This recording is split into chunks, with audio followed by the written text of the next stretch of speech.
Hello everyone, स्वागत है आपका पाठशाला ऋषिकेश के यूट्यूब चैनल पे। तो आप इस वीडियो लेक्चर का थंबनेल देख करके समझ गए होंगे कि आज हम किस बारे में बात करने वाले हैं। जिस बारे में इतना बवाल हुआ है आरआरबी एनटीपीसी की भर्ती को लेकर के भारतीय रेलवे के रिजल्ट पर, है ना। ये जो रेलवे की भर्ती हुई थी इस पर है जो आपत्ति है। क्या है मामला उसको समझेंगे। आपने अब तक देख भी लिया होगा, जान भी लिया होगा न्यूज़पेपर के माध्यम से। स्टूडेंट्स के अधिकारों की बात है तो आपको देखना भी चाहिए।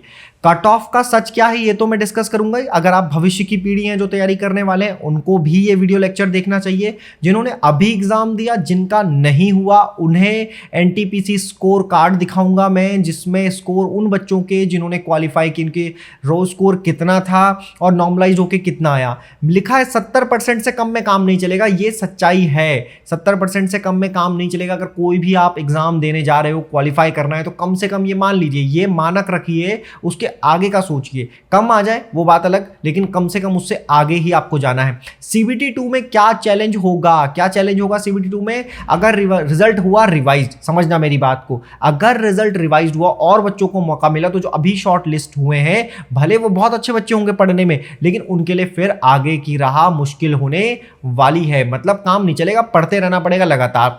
फिर नॉर्मलाइजेशन का जो रोना है उसको सीबीटी 1 में तो हुआ ही है। चलो, आरआरबी ग्रुप डी रिजल्ट 2018 का भी स्कोर कार्ड यहां देख लो। तो तुम आरआरबी की तैयारी कर रहे हो, मतलब तुम एनटीपीसी की तैयारी करने वाले हो, भविष्य में स्टेशन मास्टर बनने की सोच रहे हो, या रेलवे में नौकरी करने के लिए जो ग्रुप डी होता है उसके बारे में देख रहे हो, तो उनके स्कोर कार्ड बताऊंगा मैं पूरे के पूरे अपने कोचिंग इंस्टीट्यूट यानी कि पाठशाला कोचिंग इंस्टीट्यूट्स के रिजल्ट।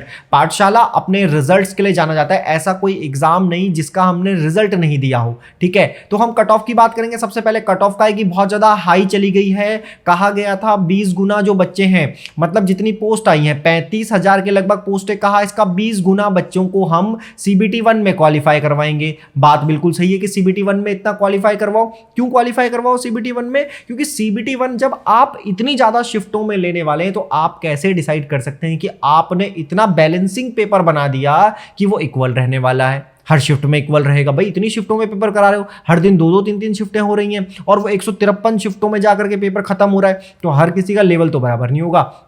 फिर आप कह रहे हो नॉर्मलाइज्ड के हिसाब से, तो पहला पेपर जब क्वालिफाइंग नेचर का है तो उसमें 20 गुना बच्चे लेने में क्या दिक्कत है?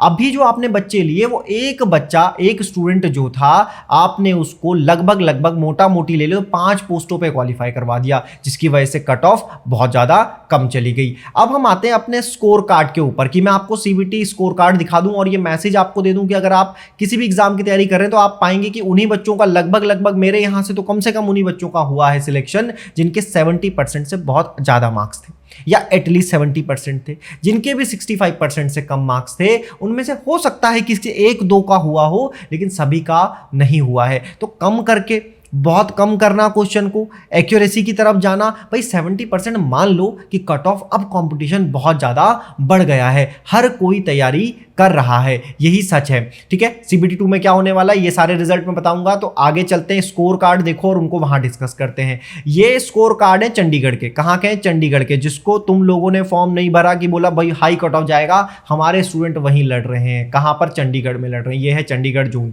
बाकी सारी चीजें तुम देख लो, वीडियो को पॉज कर लो अगर तुम्हें दिक्कत है। मैं बता दूं नंबर ऑफ क्वेश्चन 100 थे, कोई क्वेश्चन इग्नोर नहीं किया गया, इसका मतलब सारे क्वेश्चन 100 थे। हमारे जो स्टूडेंट हैं, एस्पिरेंट हैं, हमारे भाई ने क्या किया कि 84 क्वेश्चन अटेम्प्ट किए, समझना 78 करेक्ट किए। क्योंकि क्यों करे ये भी मैं आपको बता के जाऊंगा कि क्यों इसने ऐसे अटेम्प्ट करे, है ना, इसका रीजन बताऊंगा। 78 है। फिर इनकरेक्ट कितने हुए भाई? 6 हुए। उस हिसाब से मार्क्स 76 बने, क्योंकि कोई क्वेश्चन इग्नोर नहीं था तो 76 ही रहे। 100 में से नॉर्मलाइज्ड हुए 85। क्या बोल सकते हो कि कितने नॉर्मलाइज्ड होंगे? 10 से 11 नंबर, मतलब 76 से जाओगे तो 9 नंबर जो हैं, केवल 9 नंबर नॉर्मलाइज्ड हुए। बात बिल्कुल सही है, बढ़ने में चाहिए थे, पेपर आसान रहा होगा ऐसा मान लो अगर तुम कह रहे हो तो। 78। अब इस स्टूडेंट की बात सुनो, सिर्फ ये पेपर दे रहा है ऐसी बात नहीं है, सीएचएसएल में भी भाई के स्कोर है। सीएचएसएल को भी फोड़ा हुआ है भाई ने, सीएचएसएल को भी फोड़ा हुआ है, सीडीएस का एग्जाम भी निकाल रहे हैं लगातार। तो ये वो स्टूडेंट है हमारे कोचिंग इंस्टीट्यूट में पढ़ने वाले, ये मैथ्स बैकग्राउंड के हैं। तो समझना कि अगर 100 क्वेश्चन का पेपर था सीबीटी 1, क्या था? 100 क्वेश्चन का पेपर था सीबीटी 1, क्या होना था इसमें होना था 60-40 का रेशो। 60-40 कौन सा? मतलब मैथ्स और रीजनिंग, और ये 40 वाला जीएस वाला। 40 वाला जीएस वाला। तो भाई मैथ्स का तो भाई 60, इनकी गिनती तो 60 नंबरों से शुरू हुई और उसके बाद 40 में से कुछ मार्क्स चुराए, तो इस तरीके से आ गए 78। तो देखो क्वालिफाई कर गए, लिखा हुआ है यस CBT 2 देने के लिए। समझ रहे हो मार्क्स कितने, देखो 76। कोई मजाक की बात नहीं, आपके सामने स्कोर कार्ड एकदम तमीज से देख लो, दोबारा देखना, इन क्लियर कर दे रहा हूँ, सारी बातें क्लियर कर दे रहा हूँ, ध्यान से देखो, ये है रिजल्ट है ये। फिर देखो Chandigarh zone, again Chandigarh zone है, ठीक है, सारी पोस्ट प्रेफरेंस में है। अब 100 क्वेश्चन थे, एक क्वेश्चन इग्नोर हो गया भाई, एक क्वेश्चन गलत रहा होगा, ऐसा लगभग शिफ्टों में हुआ है कि कुछ ना कुछ शिफ्टों में कोई ना कोई क्वेश्चन हुआ है गलत। तो 99 सही हुए, भाई ने अटेम्प्ट देखो 94 अटेम्प्ट किए हैं भाई, 94 अटेम्प्ट किए हैं, 81 करेक्ट हुए, 13 गलत हुए, स्कोर देखो 76, क्योंकि एक क्वेश्चन इग्नोर किया, मार्क्स मिला 77 हो गए, नॉर्मलाइज्ड हुए 88 हो गए, मतलब यहां पर 10 नंबर का नॉर्मलाइजेशन हुआ। समझ रहे हो, 10 नंबर से ज़्यादा का, थोड़ा 10 नंबर से ज़्यादा बढ़ा लो उसको, 11 नंबर के आसपास मान लो कि 11 नंबर के आसपास, 11.5 नंबर हुआ, क्या हुआ, यस 70% से ज़्यादा मार्क्स है। आप समझ रहे हैं मेरी बात को। ये स्टूडेंट भी वो हैं जिन्होंने, भले ये मैथ्स ओरिएंटेड नहीं है कि मैथ्स वाले नहीं थे, साइंस में मैथ्स नहीं था इनके पास, लेकिन मैथ्स का मेहनत किया, CGL मेंस देने वाले स्टूडेंट हैं, SSC की तैयारी करने वाले स्टूडेंट हैं, उन्होंने खूब मेहनत से तैयारी करी और GS को भी अच्छे से कवर अप किया और मार्क्स लेकर के आ गए। तो 78 समझ रहे हो आप, 76 का मतलब NTPC का रिजल्ट देखो, जिस पे बवाल है उसके रिजल्ट तो कम से कम आपको देखने चाहिए। और पाठशाला के रिजल्ट है, आगे चलते हैं। तीसरा रिजल्ट है पाठशाला का, ये स्टूडेंट सिलेक्टेड है, आप बात समझो इसको, तैयारी लगातार है, मैथ्स ओरिएंटेड, चंडीगढ़ जोन, देखो जरा सबसे ज्यादा एग्जाम क्लियर करने वाले। अब ये वाली बात यहां समझना, 100 क्वेश्चन थे, 3 इग्नोर कर दिए तो 97 वैलिड क्वेश्चन बचे, 96 अटेम्प्ट किए, कितने अटेम्प्ट किए 96, मतलब लास्ट के 2 आप देखोगे स्कोर कार्ड तो खूब अटेम्प्ट किए हैं, लगा के हाईएस्ट अटेम्प्ट करे हैं। हम कहते ही ये हैं कि कम से कम आपको अधिकतम अटेम्प्ट करने हैं पेपर में, कम अटेम्प्ट का नहीं है। और कम, जब हम कह रहे हैं कि आपको अधिकतम मतलब मैक्सिमम अटेम्प्ट करने हैं, इसका मतलब आपको पढ़ करके अटेम्प्ट करने हैं, आपको आंख बंद करके अटेम्प्ट नहीं करने हैं। ये आपको पाठशाला कोचिंग सिखाता है, क्योंकि उसको पता है कि कैसे आगे जो दूसरे एग्जाम होने हैं उसकी कट ऑफ क्या जा सकती है, कैसे रिजल्ट हो सकता है। हमने कभी नहीं कहा कि कम कट ऑफ जाएगी, हम हमेशा कहते आए कि भाई 65% मतलब इससे कम तो नहीं है ना, 55 कह रहे तो हम 65 कह दिया, पर ठीक है, रिजल्ट अब फिर से रिवाइज होगा तो कट ऑफ कम जा सकती है। अभी जब तक कमेटी रिपोर्ट नहीं देगी तब तक कुछ कहा नहीं जा सकता। लेकिन आप वो रिजल्ट देखो जिन्होंने जैसा जो भी टेढ़ा मेढ़ा जो भी बवाल वाला रिजल्ट आया उसमें भी क्वालिफाई कर लिया। नंबर ऑफ क्वेश्चन जो थे इनकरेक्ट किए 11, इनकरेक्ट किए 11, रो स्कोर 78 बना। यहां देखो स्कोर कितना नॉर्मलाइज्ड हुआ, प्रोरेटेड हो गए 80, क्योंकि भाई 3 क्वेश्चन इग्नोर करे थे ना, 80 नॉर्मलाइज्ड कितने मिले, 9 नंबर के आसपास, लगभग 9 नंबर, लगभग में हम ले रहे हैं, पॉइंट में आप जोड़ लीजिएगा। क्या है रिजल्ट, यस। तो CBT 1 के रिजल्ट हैं पाठशाला कोचिंग इंस्टीट्यूट के, 3 रिजल्ट हैं, 4 रिजल्ट हैं, माफ कीजिएगा मैं बता दूं 4 रिजल्ट हैं। एक भाई का जो हमारा है, उसका जो स्टूडेंट है उसका स्कोर कार्ड अभी हमारे पास नहीं अवेलेबल है, 3 हो पाए क्योंकि आनंद फानंद में हम ये वीडियो बना रहे हैं और आपको समझाने की कोशिश कर रहे हैं कि जो बवाल CBT 1 पे हुआ है उसका असर CBT 2 में भी होगा, उसकी कट ऑफ में भी होगा। अगर ज़्यादा लोगों को मौका मिला तो CBT 2 हो जाएगा टफ। तो अगर आप हो गए हैं, आपका शॉर्ट लिस्टेड हो गए हैं, तो तैयारी मत छोड़िए, लगातार तैयारी करिए, खूब मॉक लगाइए, सभी एग्जाम दीजिए, GS पढ़िए, मैथ्स करिए और अपनी तैयारी को पाठशाला के साथ बूस्ट कीजिए। पाठशाला के YouTube चैनल पर आपको सभी मैथ्स और रीजनिंग की बेसिक टू एडवांस वीडियोस मिल जाएंगी, ठीक है। तो आप चैनल को भी सब्सक्राइब कर सकते हैं। अब 2018 की बात कर रहा हूं, जरा पीछे जा रहा हूं, 4 साल से ज्यादा पीछे जा रहा हूं, ध्यान देना। 2018 में ग्रुप डी की वैकेंसी निकली थी। आप अगर ग्रुप डी का सपना देख रहे हो तो ग्रुप डी की स्कोर कार्ड भी दिखाऊंगा। ग्रुप डी और नॉर्मलाइजेशन का खेल देखो, वहां तो 10-10, 9-9 बढ़ रहे हैं, यहां देखो। लेकिन देखो इस स्टूडेंट का भी समझ जाना कि स्टूडेंट का लेवल काफी अच्छा था, उसको पेपर ऐसा मिला भयानक।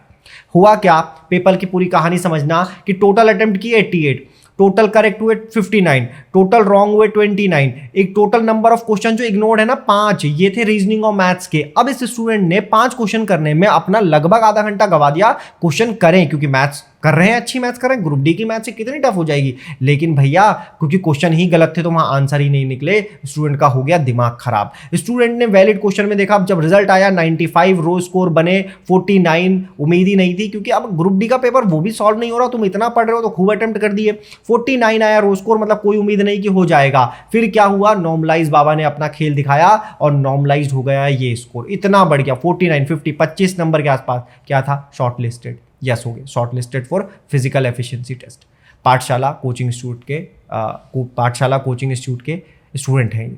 तो ये बात आपको समझनी होगी कि नॉर्मलाइजेशन अपनी जगह काम कर रहा होता है, कई जगह कम, कई जगह ज़्यादा कर रहा होता है, लेकिन रिजल्ट इस ड्यूरेशन में आए हैं। आपको CBT 2 की तैयारी अच्छे से करनी चाहिए। फिलहाल अगर आप शॉर्ट लिस्टेड हैं और आपको लगता है कि वो जब 4 तारीख के बाद कमेटी अपनी रिपोर्ट्स दे देंगी, मामला क्या रहेगा, ग्रीवेंसेस क्या होंगी, कमेटी क्या सोचती है, अब उस बारे में सिर्फ आइडिया लगाऊं और आपका टाइम बर्बाद करूं इस वीडियो को दिखा कर आपको, तो कोई फायदा नहीं है। इस वीडियो बनाने का सिर्फ मेरा मकसद था कि आप स्कोर कार्ड देखिए, पाठशाला कोचिंग इंस्टीट्यूट पे भरोसा कीजिए कि वो आपको तैयारी कैसे करवा रहा है, स्टूडेंट्स ने तैयारी की है। अब अगर मैं बात करूं कि अगर CBT 2 मान 1 जो है उसकी कट ऑफ गिर जाती, तो भाई साहब यही पाठशाला कोचिंग इंस्टीट्यूट लगभग 10 स्टूडेंट्स के रिजल्ट देता आपको, क्योंकि ऐसे स्टूडेंट्स के नंबर हमारे यहाँ 62 से और 69 के बीच में लगभग अभी भी 6 से 7 स्टूडेंट ऐसे हैं जिनके नंबर इसमें थे, लेकिन नहीं हुआ। तो नंबर किसके हुआ, मतलब जिसका 70% था। और ये बात समझ में आपको,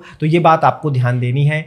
इसी के साथ है ना हम इस वीडियो लेक्चर को ख़त्म करते हैं। आप देख लीजिए कि आपने कौन कौन सा स्कोर कार्ड देखा, ध्यान से ऑब्जर्व कीजिए उसे, क्या क्या चीज़ें थी। और वीडियो देखने के लिए धन्यवाद। आप हमारे चैनल को सब्सक्राइब कर सकते हैं। Thank you very much.